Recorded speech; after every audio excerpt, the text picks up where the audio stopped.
Hey, what's up everybody? It's your boy Proftrof and we're back again with another salmonella video. Excuse me. As y'all requested, this is the plant disease. I don't know. So we'll see. I don't know what the fuck to expect. I don't know if you can expect anything from salmonella nowadays. Hey kids, remember the plague, malaria, smallpox? Kinda bad, right? Well, guess what? They're peanuts compared to the level of destruction that's been wreaked over the years across the kingdom next door. Today, I'm gonna talk about some of the most interesting diseases to ever strike the world of plants. The most famous one is probably the potato blight. It's a fungus that attacks potatoes. This is what it looks like. Oh, is this the Ireland shit where shit ton of Irish people died because they couldn't eat potatoes and shit? On the left we have a healthy potato, while on the right we have a blighty one. Notice how this one is noble and robust, like a lion's heart, while the other is shriveled and black, like Betsy DeVos's uterus. You could try to eat it, but it's basically like Who the fuck is Betsy DeVos's uterus. Black, like Betsy DeVos's Betsy DeVos? uterus. You could try to eat it, but it's basically like rotting cork. You wouldn't get very far. So in 1845, Ireland relied a lot I knew it. on potatoes, right? That's because their soil was dumb and that's the most nutritious thing they could grow. Then the blight came and all their food turned to poo. 1 million starved, 2 million left. They came to Oh my god. America. They brought freckles and these things. Hoity-toity-toy. Now we have the Celtics. Next is the chestnut blight, which infects, you guessed it, the elderly. Wait, no, that's shingles. Chestnut blight infects American chestnut trees, which once populated a huge portion of the South and Mid-Atlantic regions of the country. Key word, once.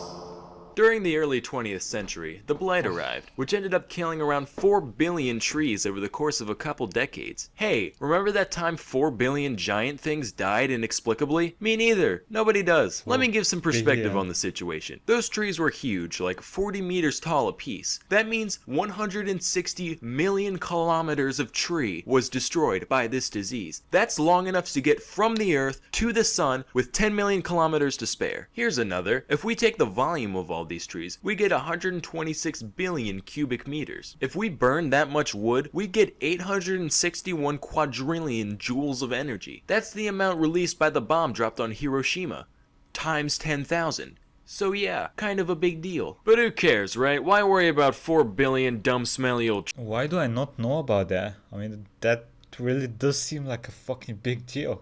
And I've never heard of that before. What the hell? trees when there's 1,000 whole pandas that need our help? Isn't that right, WWF? You populist scum. Anyway, moving on. This next one is called, get ready, broom rape. I'm serious. Broom rape. Broom rape. Wikipedia, broom rape. Naked broom rape. Imagine if we gave human illnesses names like that. I'm sorry, Sam, but you have urethra cactus. I would just end it right there. Doesn't even matter what the actual symptoms are. Anyway, broom rape is considered a parasitic plant. This is what it does. The seeds of the broom rape will hang out in the soil for years until the roots of a host plant come along. When they do, the broom rape bursts out of its shell and immediately starts leaching off the other organism.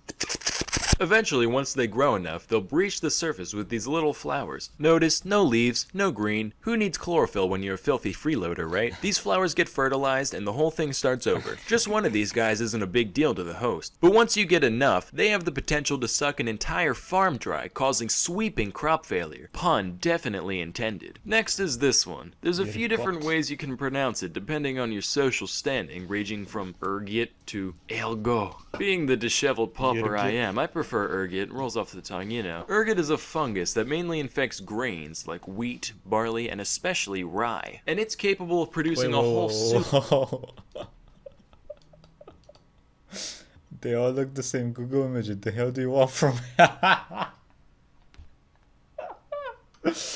And it's capable of producing a whole soup of compounds called alkaloids, which can have a variety of effects on the human body. Most of them not fun, mostly spasms and diarrhea, that kind of thing. However, one particular alkaloid called ergotamine structurally resembles LSD and has a similar function when it enters the body. So a medieval peasant would be sitting there, eating a nice loaf of rye bread, just minding his own business. Then all of a sudden, holy shit, I'm blasting out of both ends! My heart's a seizing, my lungs a wheezing, the fucking walls are melting, I can hear Satan's voice, he's telling me to Invest in Apple?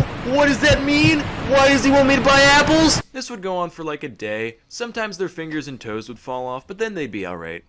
Unless they weren't. Moral of the story, kids, don't eat strange bread. You could trip balls and die. One more thing before we end today's video, I've decided to launch a second channel for all the dumb stuff I think of that doesn't fit the Academy format. It's called Salmonella Vlog. Go check it out. It's in the description. I wrote a slam poem. It's there. Go look. Anyway, that's all for today. Till next time, I'm Salmonella, and thank you. Wow. I did not know about most of these. I just knew about the Irish thing. I don't know why I know about the Irish thing. I just know about it. I knew not about any of the other ones. Knew not. Ooh. Anyway, that was the Flat Disease by Salmonella. Let me know what y'all think. Like, comment, subscribe, and I'll see you next time. Everybody have a nice fucking day.